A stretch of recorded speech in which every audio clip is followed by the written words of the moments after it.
ಬಿಹಾರ ಚುನಾವಣೆ ಘೋಷಣೆಯಾಗಿದೆ. ಸೊ ಹೀಗಾಗಿ ಕರ್ನಾಟಕದಿಂದ ಸಾಕಷ್ಟು ಕಾಂಗ್ರೆಸ್ ನಾಯಕರು ಬಿಹಾರದತ್ತ ಪ್ರಯಾಣ ಬೆಳೆಸ್ತಾ ಇದ್ದಾರೆ. ಸೊ ರಾಯಚೂರಿನಿಂದ ರವಿ ಬೋಸರಾಜ್ ಅವರು ಕೂಡ ಬಿಹಾರ ಚುನಾವಣೆಗೆ ಹೋಗ್ತಾ ಇದ್ದಾರೆ. ಬನ್ನಿ ಅವ್ರನ್ನ ಮಾತಾಡಿಸ್ತೀನಿ. ಸರ್, ಬಿಹಾರ ಚುನಾವಣೆ ಘೋಷಣೆಯಾಗಿದೆ. ಚುನಾವಣೆ ತಂತ್ರಗಾರಿಕೆ ಮಾಡೋದರಲ್ಲಿ ತಾವು ಕೂಡ ನಿಸ್ಸಿಮ್ರು ಅನ್ನುವಂಥದ್ದು. ಸೊ ತಾವು ಕೂಡ ಬಿಹಾರ ಚುನಾವಣೆ ಪ್ರಚಾರಕ್ಕೆ ಹೋಗ್ತಾ ಇದ್ರಿ. ಸೊ ಏನೆಲ್ಲ ಸ್ಟ್ರಾಟಜಿಗಳನ್ನು ಅಲ್ಲಿ ಮಾಡ್ತೀರಿ?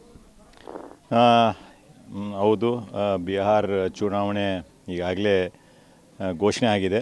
2 ಹಂತದಲ್ಲಿ, ಅದು 6ನೇ ತಾರೀಕು ಮತ್ತು 11ನೇ ನವಂಬರಲ್ಲಿ 2 ಹಂತದಲ್ಲಿ ಈ ಒಂದು ಚುನಾವಣೆ ನಡೀತಾ ಇದೆ. ಈಗಾಗಲೇ ನಮಗೆ ಅಲ್ಲಿಂದ ಕರೆ ಬಂದಿದೆ ಬರಬೇಕು ಅಂಥೇಳಿ. ನಾವು ಈ ಒಂದು ಏನು ದೀಪಾವಳಿ ಹಬ್ಬ ಆದಮೇಲೆ ಹೋಗ್ಬೇಕಂತೇಳಿ ನಾವೆಲ್ಲ ನಿರ್ಧಾರ ಮಾಡಿದ್ದೀವಿ. ಒಂದು ಒಳ್ಳೆಯ ಸಂಕೇತ ಇದೆ. ಏನು ಅಲ್ಲಿ ಮಹಾಗಠಬಂಧನ್ ಏನು ನಮ್ಮದು RJD ಜೊತೆಲಿ ಏನು ನಮ್ಮದು ಒಂದು ಅಲೈನ್ಸ್ ಇದೆಯೋ ಅದು ಖಂಡಿತವಾಗಿ ಇವತ್ತು ಬಹಳ ಬಲಿಷ್ಠವಾಗಿ ಏನು ನಮ್ಮ ಒಂದು ನಾಯಕರಾದಂಥ ಶ್ರೀ ರಾಹುಲ್ ಗಾಂಧೀಜಿಯವರು ಮತ್ತು ಮಲ್ಲಿಕಾರ್ಜುನ್ ಖರ್ಗೆಜಿಯವರ ಒಂದು ಲೀಡರ್ಶಿಪ್ಪಲ್ಲಿ ಖಂಡಿತವಾಗಿ ನಾವು ಗೆಲ್ತೀವಿ ಅನ್ನೋದು ಒಂದು ನಂಬಿಕೆ ಇದೆ. ನಾವು ಸ್ಟ್ರಾಟಜಿಯನ್ನು ಮಾಡ್ತಾಯಿದ್ದೀವಿ. ಯಾವ ರೀತಿಯಲ್ಲಿ ಯಾಕೆಂದರೆ ಇದೇ ಒಂದು ಅಲ್ಲಿ ಎಕ್ಸ್ಟ್ರೀಮ್ ಬ್ಯಾಕ್ವರ್ಡ್ ಕ್ಲಾಸಸ್ ಅಂತೇಳಿ ಒಂದು ಗುಂಪಿದೆ, EBC ಅಂಥೇಳಿ. ಬ್ಯಾಕ್ವರ್ಡ್ ಕ್ಲಾಸಸ್ಸಲ್ಲಿನೂ ಎಕ್ಸ್ಟ್ರೀಮ್ ಬ್ಯಾಕ್ವರ್ಡ್ ಕ್ಲಾಸಸ್ ಅಂತ ಒಂದು ಗುಂಪಿದೆ. ಅವ್ರನ್ನೆಲ್ಲ ಯಾವ ರೀತಿ ಒಗ್ಗೂಡಿಸ್ಬೇಕು, ಯಾವ ರೀತಿ ಅದನ್ನು ಸ್ಟ್ರಾಟಜಿ ಮಾಡಬೇಕು, ಅದು ಎಲ್ಲೋ ಒಂದು ಕಡೆ ಈ ನಿತೀಶ್ ಕುಮಾರ್ ಅವರು ವೀಕ್ ಆಗಿದ್ದಾರೆ ಅಂತ ಈಗಾಗಲೇ ಆ ಜನ ಸಮುದಾಯಕ್ಕೆ ಹೋಗಿದೆ. ಈಗ ಅದನ್ನು ರಾಹುಲ್ ಗಾಂಧಿ ಅವರ ಒಂದು ನೇತೃತ್ವದಲ್ಲಿ ಅವರು ನಮ್ಮ ಜೊತೆಯಲ್ಲಿ ಅವರು ಗುರುತಿಸ್ಕೊಳ್ಳೋಕ್ಕೆ ರೆಡಿ ಇದ್ದಾರೆ. ಏನೋ ಈ ವೀಕರ್ ಸೆಕ್ಷನ್ಸ್, ಬ್ಯಾಕ್ವರ್ಡ್ ಕ್ಲಾಸಸ್ಸಲ್ಲಿ ಏನು ವೀಕರ್ ಸೆಕ್ಷನ್ ಇದೆಯೋ, ಸೊ ಆ ತಂತ್ರಗಾರಿಕೆ ಯಾವ ರೀತಿ ಮಾಡಬೇಕು, ಏನು ಮಾಡಬೇಕು, ಈಗಾಗಲೇ ಭಾಳಷ್ಟು ಸಭೆಗಳಾಗಿದ್ದಾವೆ.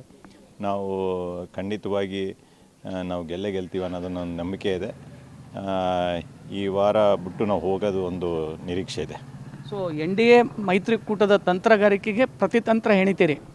100ಕ್ಕೆ 100 ರಾಜಕೀಯವಾಗಿ ಮತ್ತು ಅದು ಎಲೆಕ್ಷನ್ಸಲ್ಲಿ ತಂತ್ರಗಾರಿಕೆ ಅಂತೂ ಮಾಡಬೇಕಾಗ್ತದೆ.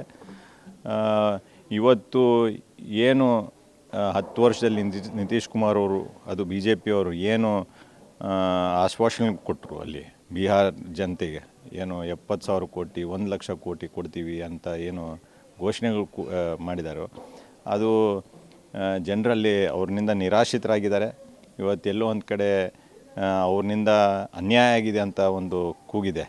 ಹಾಗಾಗಿ ಭಯಭೀತರಾಗಿ ಇಲ್ಲಿ ನಾವು ಯಾವ ರೀತಿ 5 ಗ್ಯಾರಂಟಿ, ನೀವು ಗ್ಯಾರಂಟಿ TVಗಳು ಇಲ್ಲಿ ಕರ್ನಾಟಕದಲ್ಲಿ ಯಾವ ರೀತಿ ಗ್ಯಾರಂಟಿಗಳನ್ನ ಕೊಟ್ಟು ಇಲ್ಲಿ ಜನರನ್ನ ಒಂದು ವಿಶ್ವಾಸ ಮತ್ತು ಒಂದು ಸಪೋರ್ಟನ್ನು ನಾವು ಗಳಿಸಿದ್ದೀವಿ ಇಲ್ಲಿ ಕರ್ನಾಟಕದಲ್ಲಿ. ಇವತ್ತು ಅದೇ ರೀತಿ ಯಾವ ಮೋದಿಯವರು ಇಲ್ಲಿ ಯಾವುದೇ ಕಾರಣಕ್ಕೂ ಇಲ್ಲಿ ಇಂಥ ಗ್ಯಾರಂಟಿಗಳು ಕೊಡೋಕ್ಕಾಗಲ್ಲ ಅಂತ ಎಲೆಕ್ಷನ್ದಲ್ಲಿ ಬಂದಾಗ ಹೇಳಿದರು.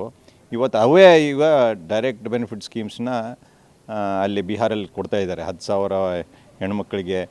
ಈ ರೀತಿ ಅಂದರೆ ಕೊನೆಗಳಿಗೆ 3 ತಿಂಗಳಿದ್ದಾಗ, 1 ತಿಂಗಳಿದ್ದಾಗ, 2 ತಿಂಗಳಿದ್ದಾಗ ಮಾಡೋದು ನಾಟಕ ಅಂತೆಲ್ಲ ಎಲ್ಲರಿಗೂ ಗೊತ್ತು.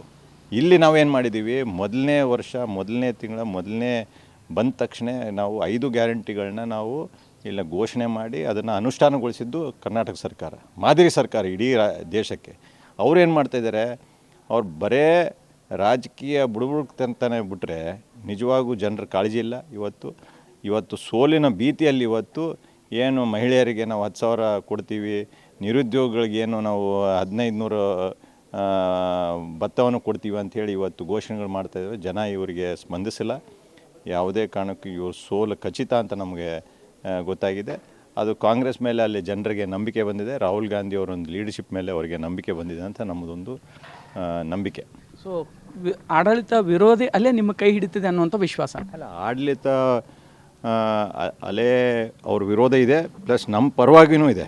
ಅಲ್ಲೇ ಎಲ್ಲೇ ಒಂದು ಕಡೆ ರಾಹುಲ್ ಗಾಂಧಿ ಅವರ ನೇತೃತ್ವ ಏನು ಇವತ್ತು ಇಡೀ ದೇಶದಲ್ಲಿ ಅವ್ರು ಯಾವ ರೀತಿ ದಲಿತ ಸಮುದಾಯಗಳು ಮತ್ತು ಈ ಏನು OBCಗಳು ಏನು ಹೋರಾಟವನ್ನು ಮಾಡ್ತಾಯಿದ್ದಾರೋ, ಎಲ್ಲಿ ಶೋಷಿತ ಸಮುದಾಯಗಳಿಗೆ ಎಲ್ಲೆಲ್ಲಿ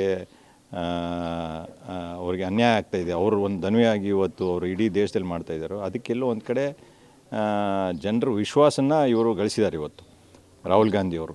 ಹಾಗಾಗಿ ಈ ಒಂದು ಅಲ್ಲಿ ಹೆಚ್ಚಿನ ಸಂಖ್ಯೆ ಇದೆ, ಯಾವುದು ಎಕ್ಸ್ಟ್ರೀಮ್ ಬ್ಯಾಕ್ವರ್ಡ್ ಕ್ಲಾಸಸ್ EBC ಅಂತ ಏನು ಕರಿತೀವಿ, ಅಲ್ಲಿ ಹೆಚ್ಚಿನ ಸಂಖ್ಯೆ ಇದೆ. ಆ ಸಮುದಾಯಗಳು ಮತ್ತು ದಲಿತ ಸಮುದಾಯಗಳು ಇವರೆಲ್ಲರೂ ಇವತ್ತು ಮತ್ತು ಬೇರೆ ಬೇರೆ ಎಲ್ಲ ಸಮುದಾಯಗಳು ಇವತ್ತು ಕಾಂಗ್ರೆಸ್ ಕಡೆ ನೋಡ್ತಾ ಇದ್ದಾರೆ, ರಾಹುಲ್ ಗಾಂಧಿ ಅವ್ರ ಕಡೆ ನೋಡ್ತಾ ಇದ್ದಾರೆ. ಇವತ್ತು ಆ ಒಂದು ನಾಯಕತ್ವ ಇವತ್ತು ನಮ್ಮಿಂದ ಸಾಧ್ಯ ಅಂತ ಇವತ್ತು ಅವ್ರಿಗೆ ಅನಿಸ್ತಾ ಇದೆ. ಸೊ ಇದು ರವಿ ಬೋಸರಾಜ್ ಅವ್ರ ಮಾತು. ಕರ್ನಾಟಕದ ಗ್ಯಾರಂಟಿಗಳು ಬಿಹಾರದಲ್ಲಿ ಈ ಬಾರಿ ನಮ್ಮ ಪಕ್ಷದ ಕೈ ಹಿಡಿತದೆ ಅಂತಕ್ಕಂಥ ವಿಶ್ವಾಸವನ್ನು ವ್ಯಕ್ತಪಡಿಸಿದರು. ಕ್ಯಾಮ್ರಾಮನ್ ಶಿವ ಜೊತೆ ವೆಂಕಟೇಶ್, ಗ್ಯಾರಂಟಿ ನ್ಯೂಸ್, ರಾಯಚೂರು.